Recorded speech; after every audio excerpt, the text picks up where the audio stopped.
वंश व्हायला हवं.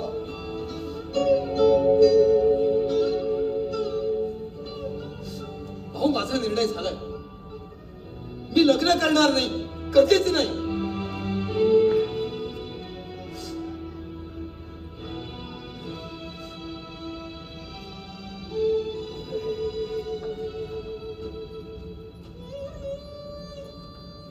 सगळा दिवस काय असेच बसून राहणार आहात?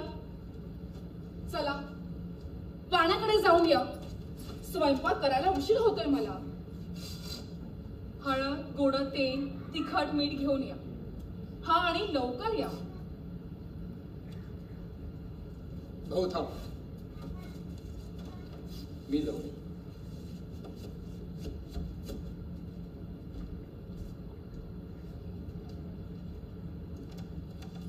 माझ्या वडिलांना तुम्ही कळवणार की मी कळवू? मला वाटतं मलाच कळवावं लागेल. काही करू नये. इतके दिवस थांबलो तसे आणखी काही किती दिवस तिला असंच ठेवायचं? आणि यांची वाट तरी का पाहायची? एखादं चांगलं येणारं स्थळ देखील जाईल हातून. मला वाटतं काही नको. मी उद्याच कळवते वडिलांना. वासुदेवाचा नकार. ठीक आहे, तुला योग्य वाटते हेच ते कर.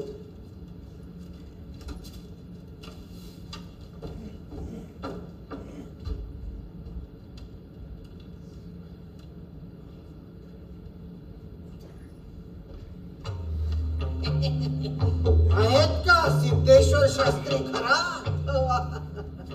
शास्त्री, तुम्ही काही विशेष?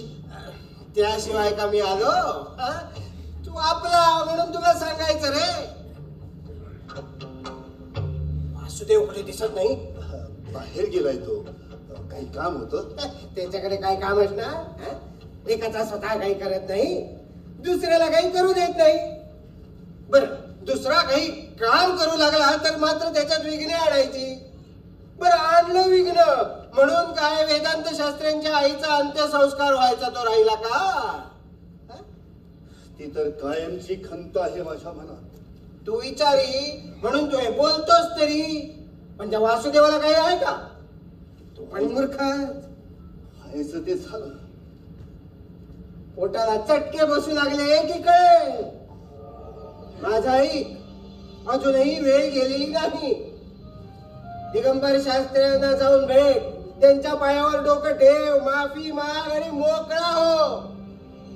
हे वेदांत शास्त्र्यांच्या आईच्या अंत्येष्टीचं तुझं किती नुकसान झालंय ठाऊक नाही तुला. तसं दान करणार आहेत वेदांत शास्त्री श्राद्धाला. अरे, आसन, पादत्राण, छत्री, सोन्याची अंगठी, भोजन, यज्ञोपवी, तांब्याची भांडी, तूप, वस्त्र, तांब्याची भांडे सकट सगळं. किती वर्षे अंत्येष्टी करतो? एका प्रेताचं तरी एवढं मिळालं का कधी तुला? कोण कुठला गोकर्ण शास्त्री? सगळ्यात त्याच्या घशात जाणार. मग तू रे काय करणार? तुझं उत्पन्न तर जाणारच, मरणोत्तर पापयोनीत जाशील ते वेगळं. तुला सांगतो, वेदांत शास्त्र्यांच्या आईच्या चितेला अग्नी देताना इतकं अकल्पित घडलं, जळून राख झाली. माऊलीची कवटी काही केल्या फुटे ना. काय? कवटी फुटली नाही? कशी फुटणार? अरे, अंत्येष्टीचा खरा मानकरी तू हे त्या प्रेतात्म्यास कळल्याशिवाय का राहील? प्रेतात्मा जाऊन कवटीत बसल्यावर कशी फुटेल कवटी? तरीच त्या माऊलीचा देह एकसारखा माझ्या नजरेसमोर यायचा, सद्गतीने म्हणायचा. धर्मशास्त्री, खरंच मी माझ्या कर्तव्यात कसोट केली. फार मोठं पाप घडलं माझ्या हातून. मला तर आता भीतीच वाटू लागली आहे. वेदांत शास्त्रींची आई तिच्या इच्छेप्रमाणे अंत्येष्टी न झाल्यामुळे ती आता हडळ होणार आणि तुझ्या बरोबर साऱ्या गावाला पिटणार.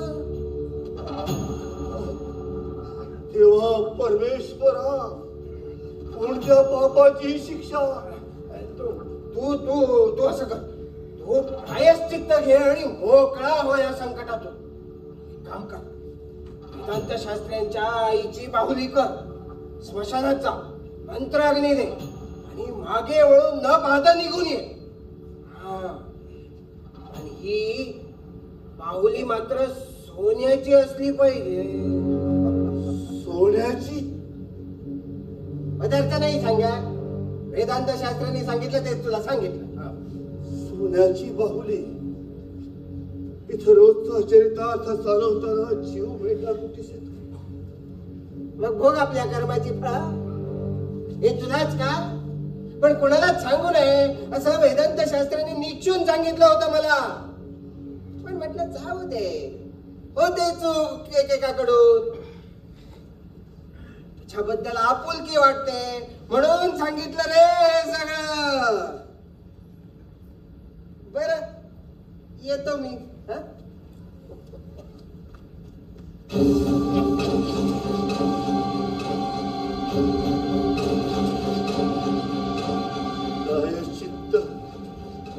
प्रायश्चित्त घ्यायला सर्व, नाहीतर वेदांत शास्त्रांची आई हडळ होणार, भूतळणी जाणार. मला प्रायश्चित्त घ्यायलाच हवं. अगदी काही करून प्रायश्चित्त घ्यायलाच हवं. प्रायश्चित्त घ्यायलाच हवं.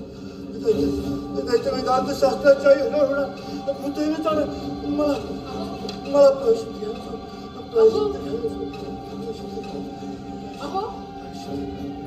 अहो काय भाऊजी कसे आले नाहीत अजून? कुणास ठाऊक. हिरवंतानू, धावा धावा, तुमच्या वासुदेवाला लोक मारतायत. अरे देवा, कोण मारतायत माझ्या वासुदेवाला? तो देवराव आणि गणू. देवरावांनी डोक्यात काठी घातली तर त्याचं डोकं फुटलं. हो धावा, हो धावा धावा.